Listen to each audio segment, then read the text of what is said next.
2 hours ago, the White House crossed a line that energy analysts have been warning about for months. President Trump signed an executive directive classifying Canadian electricity imports as a threat to American national security and ordering an immediate halt to all cross-border power flows from Canada into the United States. Not tariffs, not surcharges. A full unilateral shutdown of one of the most deeply integrated energy systems on the planet. The directive invoked emergency powers under Section 202 of the Federal Power Act, a provision so rarely used that most energy lawyers had to look it up. The justification, according to the White House fact sheet, Canadian electricity infrastructure represents a critical vulnerability point for the American grid, one that a foreign government could weaponize at any moment. The language was deliberately vague. The intent was crystal clear. Washington wanted to cut the cord before Canada could use it as leverage. What they did not account for is what happens when you actually cut that cord in the middle of winter. The directive has 3 operational components. First, all cross-border electricity transmission from Canadian provinces into the United States is suspended effective midnight tonight. The 31 high-voltage international power lines that have carried electrons across this border for over a century will go dark. Second, any American utility company caught accepting Canadian power after the deadline faces federal fines of up to $10 million per day. Third, the Department of Energy is authorized to commandeer grid infrastructure in affected states to manage what the White House is already calling a temporary supply adjustment. But this is where Washington miscalculated, catastrophically. New England runs on Canadian power. Not partially, not supplementally, structurally. Quebec and Ontario together supply between 15 and 20% of total electricity consumed across Maine, Vermont, New Hampshire, Massachusetts, New York, and Connecticut during peak winter demand. These are not numbers that can be adjusted overnight. These are numbers that, when they disappear, mean hospitals running on backup generators, heating systems failing in apartment buildings, and grid operators declaring emergency load shedding within 72 hours. The Great Lakes region faces a parallel crisis. Michigan, Minnesota, and Wisconsin have built their grid assumptions around Canadian imports for decades. Ontario's transmission lines into Michigan alone power manufacturing facilities, water treatment plants, and roughly 800,000 residential customers. When those lines go dark, the question is not whether there will be disruption. The question is how severe it will be before any emergency alternative can be arranged. The answer, according to every grid operator contacted in the hours since the directive was announced, is very severe. And there are no emergency alternatives ready. The White House expected panic. They expected state governors to flood Ottawa with pressure calls within hours, forcing Carney into emergency negotiations. They expected the mayors of Boston, Albany, and Detroit to be on television by nightfall demanding that their prime ministers stand down. They expected the weight of 40 million Americans facing a winter grid crisis to be enough leverage to break Canada's position. What actually happened was something Washington did not model for at all. 45 minutes after the directive became public, Mark Carney walked to a podium in Ottawa. No notes, no teleprompter, just a man who ran 2 of the world's most important central banks and who has spent the last 14 months preparing for exactly this moment. He opened with one sentence. The United States has declared that Canadian electricity that heats American homes, powers American hospitals, and keeps American factories running through the coldest months of the year, is a threat to American national security. We accept that characterization, and we have decided to act accordingly. The chamber went completely silent. Then came the countermeasures. 4 of them. Each one more devastating than the last. Each one revealing that Canada had spent months building the infrastructure for precisely this response. First, Canada is immediately activating emergency export redirection protocols for all hydroelectric power currently flowing south. Quebec's Hydro-Quebec which operates the largest hydroelectric system in the world, will begin rerouting export capacity to Atlantic terminals starting at 0600 tomorrow morning. The technical infrastructure for this redirection, Carney revealed, was completed quietly over the past 11 months. Washington did not know it existed. The power that was lighting homes in Massachusetts will now flow toward Pacific markets. Second, Canada is fast-tracking finalization of energy supply agreements with Japan and South Korea that have been in advanced negotiation since last spring. Carney confirmed that both governments had been briefed within the past 48 hours and had given preliminary authorization for the agreements to proceed. Combined, the agreements represent a redirection of Canadian hydroelectric and natural gas capacity worth approximately $18 billion annually, capacity that American markets had assumed was theirs by default. Third, Canada is invoking emergency provisions under the revised USMCA to challenge the executive directive at the International Trade Tribunal level. Canadian legal teams had been preparing this specific challenge for 4 months. The filings were already drafted. They would be submitted within the hour. Legal experts noted that the USMCA provisions in question have never been successfully countered by the United States in prior disputes. Fourth, and this is the move that made the room go completely still, Carney announced that Canada is opening formal infrastructure partnership discussions with the European Union regarding transatlantic clean energy export architecture. These discussions are not theoretical. They are the product of conversations ongoing since last September, accelerated by the increasingly clear signals from Washington that the bilateral energy relationship was being weaponized. He closed with words now replaying across every major financial network on the planet. Canada built this energy relationship with the United States over 100 years. We did not build it as a subordinate. We built it as a partner. If Washington has decided that partnership is no longer compatible with its definition of national security, then Canada will find partners for whom partnership still means something. No questions taken. He walked off the podium. And this is where it gets serious for the White House.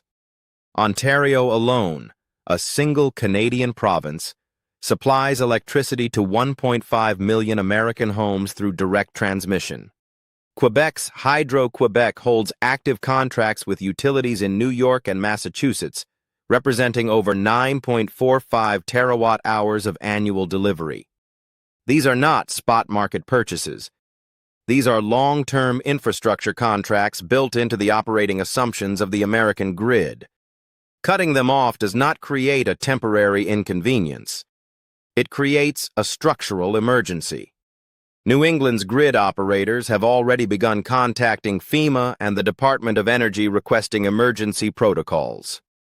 A senior official at ESO New England confirmed privately that the organization wargamed this exact scenario last fall. Their conclusion was unambiguous. A full suspension of Canadian electricity imports during peak winter demand could trigger cascading failures across the northeastern grid within 4 days. Not theoretical failures. Real ones. The region already carries the highest electricity prices in the continental United States outside of Hawaii and Alaska. A sudden 15 to 20% reduction in supply will not produce a 15 to 20% price increase. Grid economics do not work linearly. When supply collapses and alternatives are unavailable, prices spike by multiples. And reliability fails in ways that price signals alone cannot fix. The American business reaction has been immediate and devastating. The Edison Electric Institute, representing investor-owned utilities across the country, issued a statement within 90 minutes calling for immediate reversal. This directive threatens the reliability and affordability of electricity for tens of millions of American consumers and businesses. These are the companies that keep American lights on, telling their own president he just aimed a weapon at his own grid. The National Association of Manufacturers followed within the hour. Their concern is not residential heating, but the dozens of industrial facilities across Michigan, Minnesota, and New York that built their cost structures around stable, low-cost Canadian power. A disruption of this magnitude means facilities going offline, shifts canceled, and workers sent home while management determines whether the numbers still work. The auto sector reacted with open alarm. One senior industry source told financial media directly, "We can survive tariffs. We cannot survive blackouts." This is a different category of risk entirely. Wall Street processed the implications faster than the White House did. Within 30 minutes of Carney's press conference, energy futures surged, utility stocks in the Northeast fell sharply, Treasury yields ticked upward, and the dollar weakened against the euro and pound. Financial markets were not expressing an opinion about the politics. They were expressing a mathematical certainty. The American grid in the affected states cannot absorb this disruption without measurable economic damage, and that damage will arrive before any diplomatic resolution is possible. There is one more dimension to this crisis that Washington appears to have entirely miscalculated. Alberta. Alberta supplies roughly 60% of American crude oil imports. For months, Premier Danielle Smith has walked a careful line between tensions with Carney's federal government and avoiding confrontation with Washington. That line just became significantly harder to walk. Because here is what the executive directive has done to Alberta's political calculus. It has handed Carney a national unity moment that he could not have manufactured on his own. When Washington declares Canadian electricity a national security threat, it is not declaring Ontario's electricity a threat. It is declaring Canada's electricity a threat. Every province, including energy-producing Alberta, is now being asked the same question. Which side of this line are you on? Carney understood this when he walked to that podium. His response was not designed only for Washington. It was designed for Calgary, for Edmonton, for every Canadian premier trying to thread the needle between provincial interest and federal loyalty. The message was clear. Canada is not negotiating the terms of its own subordination. And if you are Canadian, that is your position too. The international response has compounded Washington's problems considerably. Japan and South Korea both issued statements expressing enthusiasm for deepening energy partnership discussions with Canada. The European Commission noted that Canada's energy resources represent an important opportunity for transatlantic cooperation, language that, in diplomatic terms, is an open invitation. Australia signaled alignment with Canada's position. The pattern is impossible to ignore. Every move Washington makes to isolate Canada produces a coalition response that makes Canada less dependent on America and more integrated with the rest of the world. The pressure campaign is generating the exact outcome it was designed to prevent.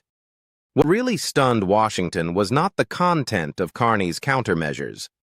It was the speed. The infrastructure for hydroelectric redirection was already built. The agreements with Japan and South Korea were already negotiated. The legal filings were already drafted. The European discussions were already months deep. Carney did not improvise a response. He executed a plan that was ready long before Trump picked up the pen. A senior White House official told reporters anonymously, "We expected resistance. We did not expect a country that had spent a year wiring itself to walk away." Trump now faces three paths forward. None of them lead anywhere comfortable.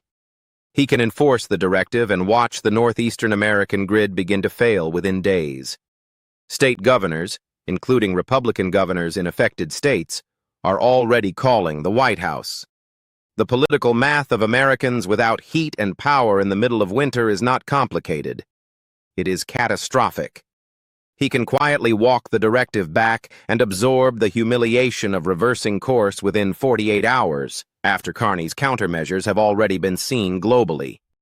Every government watching this confrontation will draw the same conclusion. Canada held, America blinked.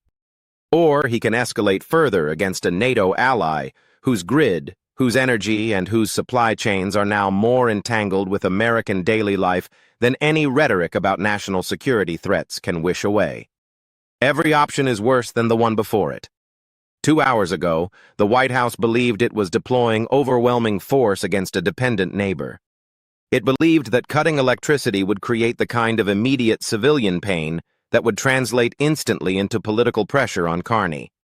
It believed Canada, facing the prospect of losing its most important market, would have no choice but to come to the table on American terms. 2 hours later, the grid operators of New England are preparing emergency protocols. The governors of Michigan and Minnesota are demanding answers. Wall Street is pricing in energy supply risk for the first time in decades. Japan and South Korea are finalizing partnership agreements with Ottawa. The European Commission is discussing transatlantic energy architecture. And Mark Carney is back in Ottawa, having spent 45 minutes dismantling the logic of a directive the White House spent months preparing. Trump wanted submission. He got redirection. He wanted Canada to feel dependent. He got a demonstration that the dependency runs both ways, and that Canada had spent a year building the exits he assumed did not exist.